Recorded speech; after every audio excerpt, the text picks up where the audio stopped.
Good morning. It's time for your next mini lecture from Chapter 1. I'm going to talk to you about how we make measurements and how to interpret significant figures, how we round off, and how we do calculations with measurements. This will also require some conversation about how we use scientific notation and prefixes and so forth in doing the calculations. We are going to have a few more examples to discuss how sig figs work, because it always takes more examples. So, if you're given these values, how do you round them properly to the appropriate number of sig figs? The first example here, we have 2.304 grams to round to 3 sig figs. That means that you want this many values and you don't use the last one. If the last one is less than 5, then you just leave it as is. Do not round anyway and take what you're given. This becomes 2.30 grams. To take the next one to 4 sig figs, you look at the values and you go 1, 2, 3, 4. The next value is higher than 5, so we round up to 17.67 in this case. And always keep your units. The next one, if you have 12.12 and you want to round it to one significant digit, well, there's only one value to keep. The next one is smaller than 5. So you can't just say 1 because that doesn't reflect anything close to 12. You have to call it 10. That's a placeholder 0 in this case. The 0 is not a significant digit, so 10 liters is an appropriate answer. The next one, to 2 significant figures, you only keep 2 digits. The one you are going to drop is less than 5, so you just say 1.2, in this case kilograms. All right, a few more examples down here below.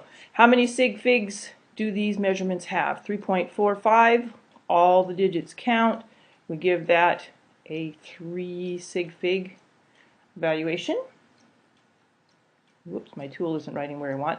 And the next one, if you have 0.0120, the digits in front of the values are placeholders.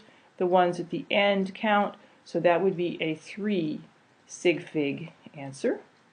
And the next one, 1.055, trapped zeros are always significant. The answer is 4 in this case. And the last one, well, how many numbers are there to say? This is a counted value, and so in effect this is infinite sig figs. It will never limit your calculations when you have something that is a counted value. It looks like 1 sig fig true, but don't let that limit your calculations. All right, another example. How many sig figs are in this quantity? 0.2040. Well, if you check this out, the one in front is a placeholder. Oh, sorry, I got to turn on my tool. The one in front is the placeholder digit, and it doesn't do anything. So does the one on the other side of the 0, or the decimal point. The rest of the values are all significant. The answer is therefore 4.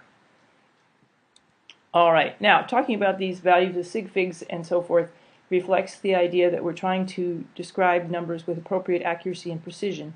Accuracy and precision are nicely represented by the concept of a bullseye. The target on the left, you can tell that someone has been aiming and has come close to the target. We say that those attempts were accurate and precise. The target in the middle, the attempts with the little blue circles are precise, but they're not accurate. They weren't close to the target. And the last one, the little blue circles are all over the place. They're not close to the middle and they're not close together. So these are neither accurate nor precise. Precision is what we're trying to reflect when we use sig figs. I keep getting my tool.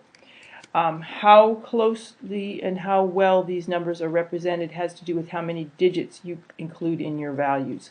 So if you put in extra digits, you're suggesting precision that's not carefully or accurately recorded. Accuracy, how close these things are to an actual value, that requires calibration and to know for sure how clear something is.